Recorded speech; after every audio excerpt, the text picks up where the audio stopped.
Both of you have spoken a lot about the need for change in Albany. My question is, outside of running for office, what else have you done and are doing to affect change?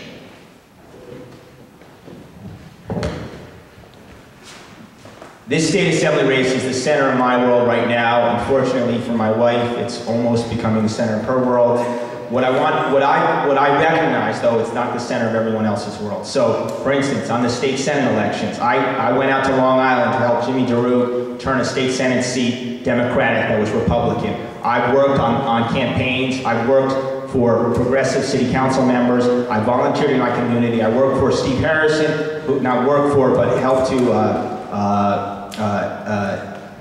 organize an effort to get his message out to the voters of New York and Staten Island, because I believe turning our congressional seat in Staten Island Democratic from its Republican incumbent is another step that we can take. So what I'm doing is fighting across the city on elections other than mine to make sure our progressive democratic values are achieved.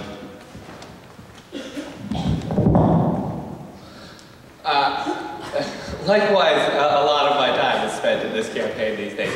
But in terms of what I've done in my life, I got into this campaign because I've been working with people on trying to fight issues like taking our path. I'm trying to fight for sensible health education in New York City public schools. And I found that every time people get moving on an issue, we get blocked by unaccountable elected officials who would rather just send us a nice letter and leave it quiet at that.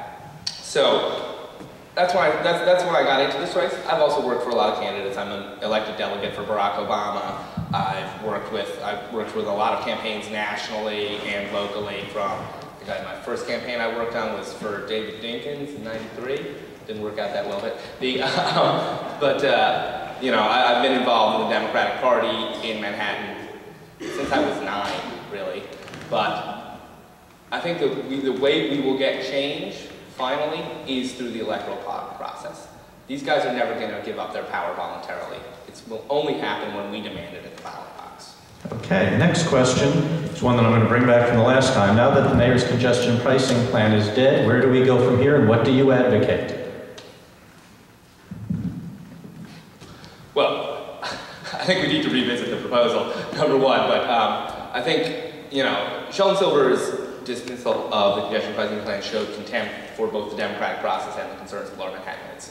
We have the most congested streets in America. We have an extremely high asthma rate. We have noise pollution like you wouldn't believe. I don't need to go into all the details of what this is, of why lower Manhattanite needs congestion relief. Now, there's a number of things. Number one, revisit a pricing scheme. Number two, properly invest in our public transportation system, including bus rapid transit on the First and Second Avenue M15 lines. We need to expand bike paths and expand sidewalks, particularly on Canal Street. We need to address a host of issues that stop preferencing the automobile as the most subsidized means of transportation in this city.